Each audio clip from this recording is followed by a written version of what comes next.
하나님의 말씀 사도행전 24장 1절에서 9절의 말씀입니다. 사도행전 24장 1절에서 9절 우리 한 목소리로 같이 읽겠습니다. 시작.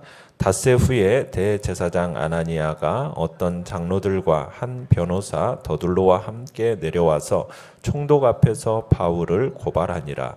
바울을 부르매 더둘로가 고발하여 이르되 벨릭스 각하여 우리가 당신을 힘입어 태평을 누리고 또 이 민족이 당신의 선견으로 말미암아 여러 가지로 개선된 것을 우리가 어느 모양으로나 어느 곳에서나 크게 감사하나이다. 당신을 더 괴롭게 아니하려 하여 우리가 대강 여짜옵나니 관용하여 들으시기를 원하나이다.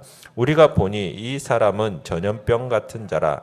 천하에 흩어진 유대인을 다 소유하게 하는 자요 나사렛 이단의 우두머리라. 그가 또 성전을 더럽게 하려 함으로 우리가 잡아싸우니 당신이 친히 그를 신문하시면 우리가 고발하는 이 모든 일을 아실 수 있나이다 하니 유대인들도 이에 참가하여 이 말이 옳다 주장하니라. 아멘.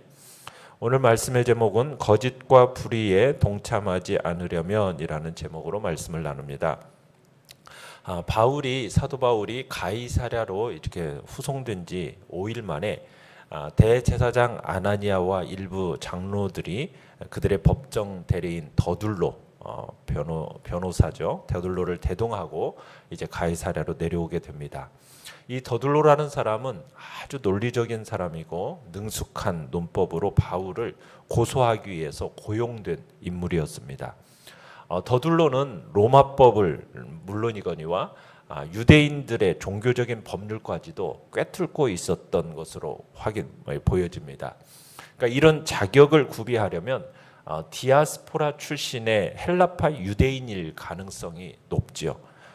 대제사장을 중심으로 한 유대 종교 지도자들은 이 총독 벨릭스 앞에 정식으로 바울에 대한 고소를 제기하고요. 총독은 이를 수락해서 바울을 소환하게 되죠. 그러자 이제 그들의 유능한 변호인 더둘로가 이제 재판의 예의와 고소 격식에 따라서 아주 명쾌하게 이제 바울을 고소하기 시작합니다. 자, 내용 관찰 문제 1번을 보시면 변호사 더둘로는 바울을 고발하기에 앞서 무엇을 말합니까? 자, 3절을 보시면 먼저 더둘로는 총독을 향해서 말문을 열면서 그의 선정과 그의 개선, 개혁으로 인한 바울의 평안, 유대인들의 평안과 안정으로 인해 감사하다라는 이런 말을 합니다.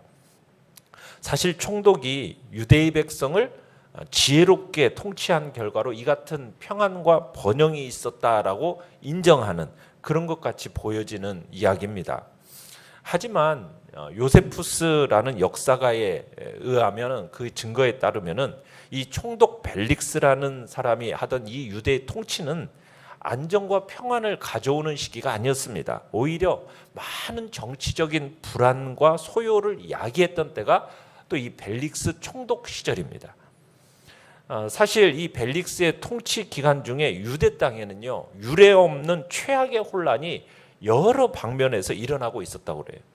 뇌물수수의 폭력으로 인해서 이 유대인들에게 혐오감을 던져주었던 인물이 이 벨릭스라는 인물이라는 거죠. 그래서 이후에 이제 벨릭스가 이 총독의 직무를 그만두게 되었을 때 팔레스타인 이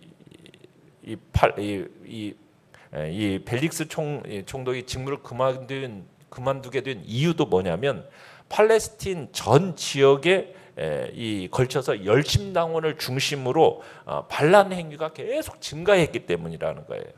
그러면서 그 반역을 진압하는 그 과정 속에서 많은 불미스러운 일들이 발생했기 때문에 이 벨릭스 총독이 그 총독직을 그만뒀다라는 거죠. 그렇기 때문에 이 더둘로의 이 말이라는 것은 법정상에서 그냥 하는 예의상의 말이었던 거죠.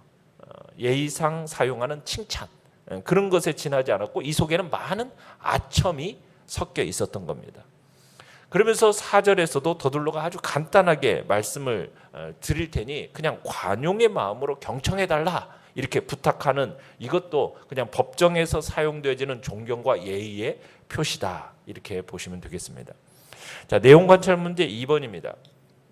더둘로가 고발한 바울의 죄목은 무엇입니까? 자, 5절 6절을 보면은 더둘로는 바울을 세 가지 죄목을 드는데요.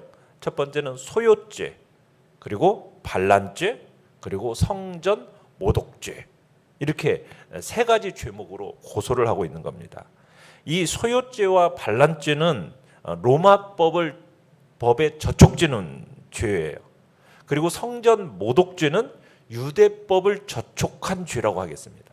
그러니까 이 세 가지 이 죄목은 모두 사형에 해당되는 죄목입니다. 그러니까 이 더둘로의 이 고소 내용 중에 어느 한 가지라도 사실로 입증이 되잖아요. 그러면은 바울은 죽임을 당할 수밖에 없었던 겁니다. 그러니까 참 무시무시한 일이 아닐 수 없었던 거죠. 자, 5절에서 바울에 대해서 뭐라고 얘기하냐? 이 사람은 전염병 같은 자다. 그리고 천하에 흩어진 모든 유대인들 가운데 선동을 일으키는 자다. 또 나사렛 이단의 우두머리다. 이렇게 이제 고소를 하고 있죠.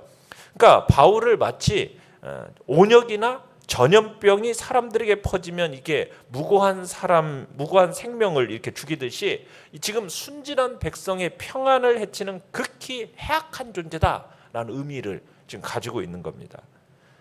지금 더둘로의 주장대로라면 벨릭스가 선정을 베풀어서 지금 유대인들이 평안과 태평을 누리고 있는데 이 바울이라는 이 사람으로 인해서 이 태평을 해치는 존재다, 이런 의미로 지금 얘기하고 있는 겁니다. 그러니까 지금 이 바울 같은 이런 사람이 있는 한 이 땅에 평안과 안정이 있을 수 없으니 속히 제거되는 것이 마땅하다라는 지금 얘기를 하고 있는 거죠. 천하에 흩어진 유대인들을 다 소유하게 하는 자다라는 이 표현은 외관상으로 볼 때는 그냥 종교적인 문제로 보이지만은 실상은 정치적인 문제를 제기하고 있는 겁니다.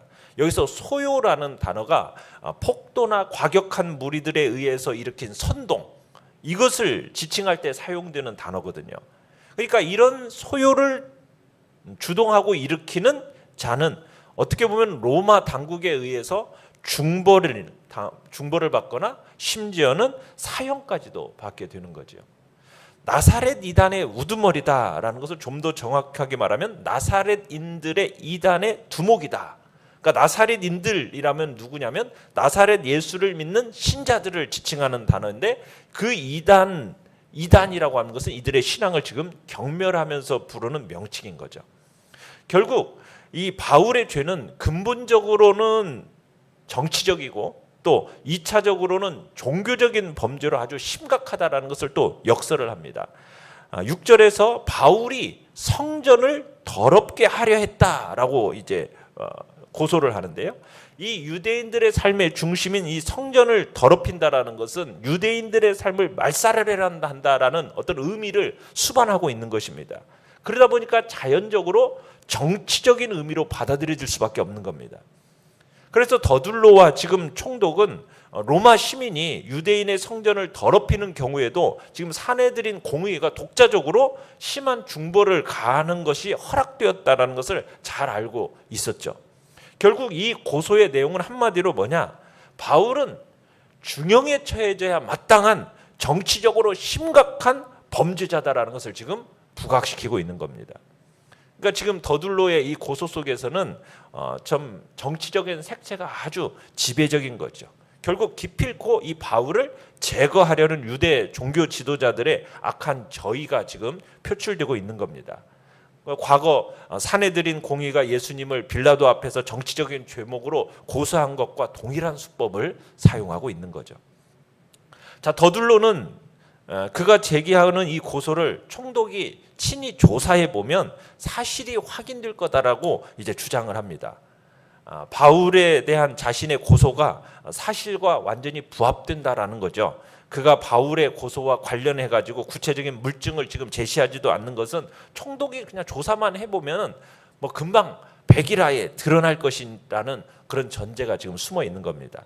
자, 이렇게 더둘로가 결론을 딱 맺으니까 8절에서 유대인들이 한결같이 그의 주장이 참되다라고 전폭적으로 거들면서 이제 마무리를 짓습니다.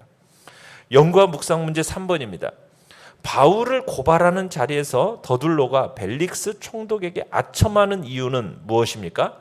자, 더둘로가 바울을 고발하기에 앞서서 지금 벨릭스 총독에게 아첨을 한 이유는 뭐냐면 대제사장과 지금 총독 벨릭스 사이에 이미 상당한 유착 관계가 있었음을 보여주는 겁니다. 그러니까 벨릭스는 자신이 관할하는 지금 유대인들의 환심을 사려고 노력을 했고요. 대제사장은 총독의 이 탐욕을 채워주면서 자신의 정치적인 지위를 유지하고자 했었던 거죠. 사실 이 벨릭스라는 사람은 이 해방노예 출신입니다. 그래서 굉장히 잔인하게 이를 데 없었던 사람이에요. 거기다가 또 사생활도 문란한 사람이었습니다. 그래서 로마 역사가인 타기투스라는 사람은 이렇게 말을 했어요. 벨릭스에 대해서 이렇게 표현했는데 포악하고 음흉하며 노예의 마음을 가지고 왕의 권세를 누린 자, 이런 표현을 썼습니다. 그러니까 유대인들이 이 벨릭스가 총독직에서 물러날 때 하나같이 환호했다고 그래요. 자, 그런데 지금 더둘로는 벨릭스에 대해서 어떻게 얘기하고 있는 겁니까? 입이 마르도록 칭송을 하고 있는 거예요. 한마디로 더둘로는 지금 벨릭스의 판단을 흐리게 하기 위해서 지금 거짓말로 아첨하고 있는 거죠. 여러분, 아첨이라는 것은 옆에서 그걸 지켜보면 정말 참 유치해요. 어떨 때 혐오스럽습니다. 어떻게 저런 말을 할 수 있을까라고 하면서 그런 걸 생각하면 막 구역질 날 것 같은 것이 바로 아첨의 말입니다. 그런데요, 그 아첨의 말을 막상 그 말을 듣는 사람은 달라요. 입에 발린 말이라서 이게 입에 발린 말이라는 것을 새까맣게 몰라요. 아첨이라는 이 말 속에는. 이게 아첨으로 말하면 그게 모든 것이 사실인 것 같고 진실인 줄 알아요. 그래서 한없이 자기 오해에 빠지는 것이 아첨입니다. 그래서 각종 오만함과 무감각에 빠지게 만들어요. 아무리 현명한 사람이라도요, 이 덫에 딱 걸리기만 하면은 사리 분별력을 잃어버리게 됩니다. 아첨하는 말을 그대로 받아들이는 사람은 반드시 망하게 되어 있어요. 그래서 우리 성도들은 절대로 아첨이라는 말에 대해서는 흉내도 내지 말아야 됩니다.